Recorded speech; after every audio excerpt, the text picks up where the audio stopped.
기독교 한국침례회 제115차 총회장 후보들이 공개 토론회에 나섰습니다. 두 후보는 총회 쇄신과 침례신학대학교 정상화라는 교단 현안에 공감했지만 구체적인 해법에서는 서로 다른 목소리를 냈습니다. 전도헌 기자가 보도합니다. 제115차 정기총회를 앞둔 기독교 한국침례회 총회가 총회장직 개입 후보한 김선배 목사와 최인수 목사의 공개 토론회를 진행했습니다. 먼저 양 후보 모두 교단이 위기에 빠져 있다는 현실엔 공감했지만 서로 다른 해법을 제시했습니다. 김 목사는 총회 운영의 효율성에 방점을 찍었습니다. 총회장직을 명예직으로 전환시켜서 우리 교단을 상징하게 하고 또 총무직도 사무총장제로 바꾸고 임원회 자체가 사업을 하기보다는 기관이 사업을 하게 해야 합니다.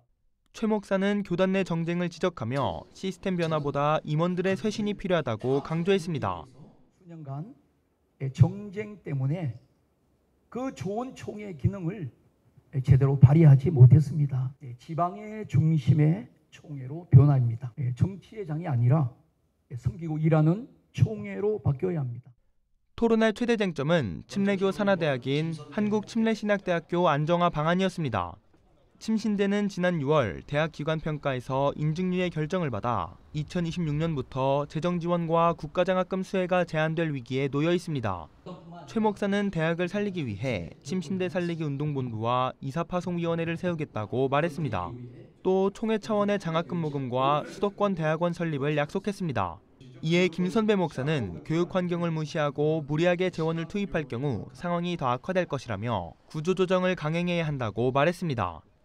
대학 평가의 목적은 부실대학 퇴출이고 구조조정을 강제하는 수단 중에 하나일 뿐입니다. 본질적인 구조개혁과 조정을 하면서 특별위원회 만들어서 대학원 대학교 설립 공약을 임기 중 실현할 수 있느냐는 김 목사의 지적에 최 목사는 이 구상은 과거 김 목사도 주장했었다며 필요 이유를 설명했습니다.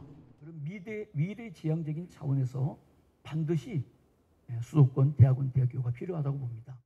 두 후보는 총회 연금 제도나 목회자 자녀 지원 방안 등에 대해서도 서로 다른 해법을 내놓으며 공약 경쟁을 이어갔습니다.